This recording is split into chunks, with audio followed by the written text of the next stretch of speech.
Vamos se colocar de pé em nome de Jesus. Deixa eu colocar o microfone aqui, porque eu não sou muito amante do microfone, não. Amém? Cumprimento todo o povo de Deus com a paz do Senhor. Amém. Peço que os amados abram as vossas Bíblias no livro de Atos do Apóstolo. Atos do Apóstolo. Capítulo de número 8. Capítulo de número 8.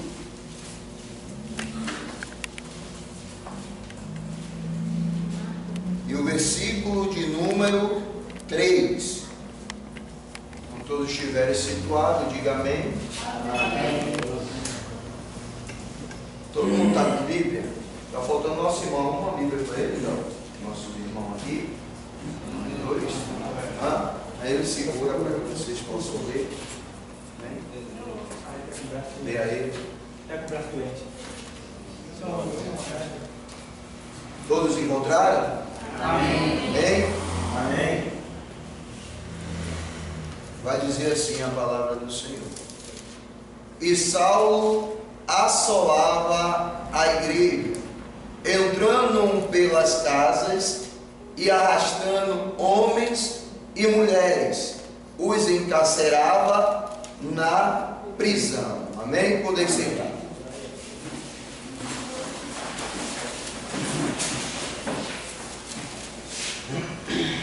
Eu vou ser bem breve, e aí talvez você possa se perguntar. Nós estamos iniciando uma introdução de um curso teológico. E o pastor fez uma leitura em Atos do Apóstolo, a qual fala de Saulo no seu início, perseguidor da igreja. E aí a pergunta que não se cala: por que Paulo, com tanta vertência e tanta segurança, perseguia o cristianismo? Por que Paulo perseguia a igreja de Cristo? Observamos, para nível teológico, de conhecimento pessoal para a gente, segundo os historiadores, o apóstolo Paulo, aos seus 5 anos, ele começa a estudar a lei judaica. E dentro desse período, ele passa a ter os primeiros conhecimentos. Diga comigo, sobre os patriarcas, as matriarcas e toda a história de Israel. Pronto, então isso é para nível de conhecimento de vocês, para vocês entenderem por que essa perseguição de Paulo. Então, observando que, segundo os historiadores, os eruditos, estudiosos da Bíblia, vai dizer que nesse período dos 5 anos, Paulo já se aplica a aprender a lei o quê? A lei o quê? Judaica. Então ele aprende sobre os patriarcas, matriarca e toda a história, o contexto de Israel.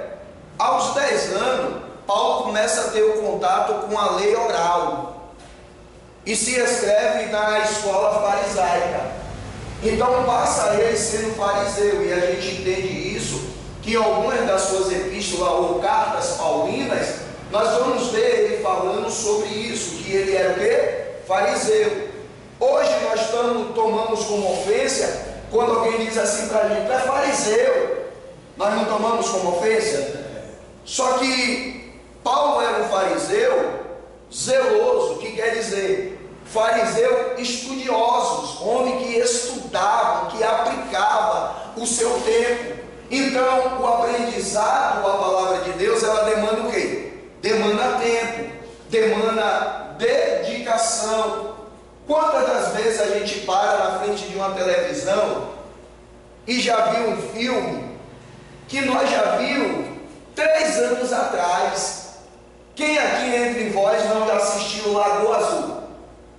E quantas vezes passa, a gente passa ali quase o quê? Meia hora. É meia hora, né? Quando é exibida pela Rede Globo ou uma dessas televisão. Quantas pessoas já viram Vale a Pena ver de novo e para ali, demanda o seu tempo na frente para ver o homem de preto, o homem do diamante? Quantas pessoas demandam o seu tempo em coisas que não vão se edificar? Então Paulo aqui, segundo os historiadores, aos 5 anos, ele tem um contato com a lei judaica. Então ele aprende, recapitulando, com os matriarcas e a lei judaica. Aos 10 anos ele passa a ter a lei, ele passa a estudar sobre a lei oral. Só que aí, aos 15 anos, Paulo se muda de Tarso, da sua cidade de origem de Tarso, e vai para Jerusalém. E dentro disso, ele se aplica em uma das escolas que na época existia duas que eram mais faladas no tempo de Jesus.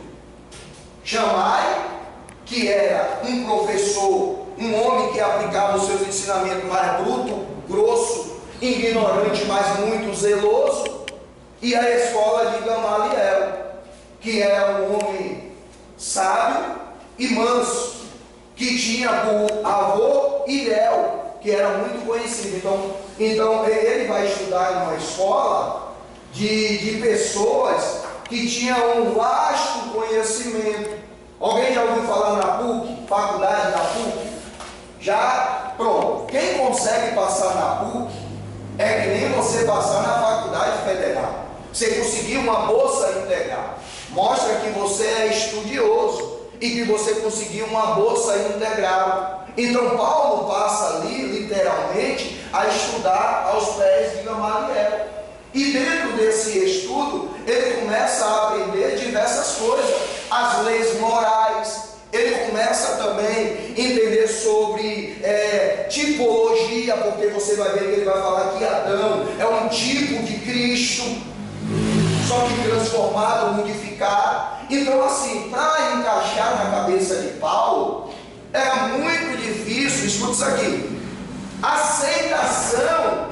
E nós vamos ver que no capítulo 9, se você puder acompanhar comigo, capítulo 9, e o versículo de número 2 diz assim, ó: e lhe pediu cartas para Damasco, para as sinagogas, a fim de que se encontrassem alguns daquela seita. Agora pensa tu, ele passa a ter um contato com a lei judaica aos 5 anos. Tinha conhecimento ou não? Tinha ou não? Aos 10 anos, ele já passa a ter um contato com a escola farisaica. Tinha um conhecimento ou não? Aos 15 anos, ele vai estudar aos pés de um dos melhores professores da PUC, da Faculdade Federal dos dias atuais de hoje. Então, para encaixar na cabeça de Paulo, que aquele Cristo, que agora está pregando, ó, dê a outra face, aquele Cristo que prega agora dizendo divida com pobre, aquele Cristo que vem dizendo de uma maneira sobre a graça, de perdoar quem te machuca, quem olha na tua cara e fala mal, um Cristo que fala, se derem uma face, faça o quê? Então para ele é contraditório dentro de tudo que ele aprendeu, sim ou não? Então Paulo aqui era um homem instruído. Então tudo que surgia na época de diferente, para ele nós acabamos de ler, era o quê? Uma seita. Como pode eu aceitar? Então quando nós passamos a estudar um curso teológico, a gente tem que estar com a mente bem aberta e absorver. Por isso que os primeiros contatos que a gente tem que ser a caneta, o papel e os ouvidos. E aí, repetindo o que eu falei aqui, que é muito grave, que tem acontecido por aí há muito tempo, quem não aprende não pode ensinar. E quando ensina, vai ensinar inteiramente errado. E quando você trazer essas verdades, você vai ouvir o que Recife são acostumados a falar. Você agora só quer ser, está se achando demais, sabe demais, para você ver que o nível de ignorância, muitas das vezes, quantas das vezes você viu pessoas pegando o microfone e falando sobre isso? Que eu preciso de teologia, esses homens cheios de coisa, aí começa a dizer que o homem é pecador, que o homem é cheio de demônio, tem conhecimento, mas é sapucalhado. Paulo vai se utilizar do lego e vai se utilizar de Paulo, porque quando ele fala com Ananias treme na base, ou não?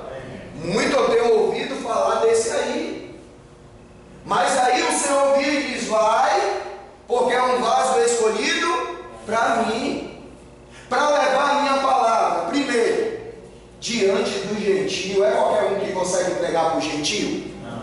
Pessoa cheia de filosofia, cheia de deuses e cheia de conhecimento. Não adianta você chegar lá cheio, dando duas gradadas de língua que não vai acontecer nada.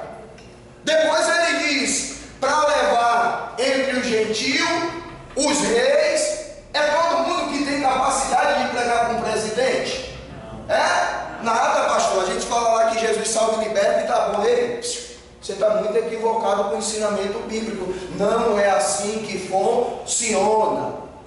Você precisa expor para ele Cristo, mas de uma forma, dialeto diferenciado. Lembra quando Paulo prega para o rei? Ele diz assim: rapaz, tu é bom, viu? Acho que tu me convence. Acho que você é a pessoa assim, a servir a esse Cristo. Olha para isso. Que coisa linda.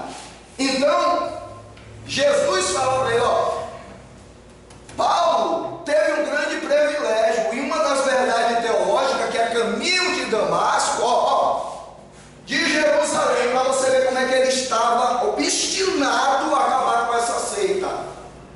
Que ele pede carta de Jerusalém a Damasco, de 200 aproximadamente a 250 quilômetros. Então ele não perseguiu se estavam perto, ele pedia a carta e ia para longe para perseguir, porque para ele era o quê? Uma seita, contraditório com tudo que ele aprendeu.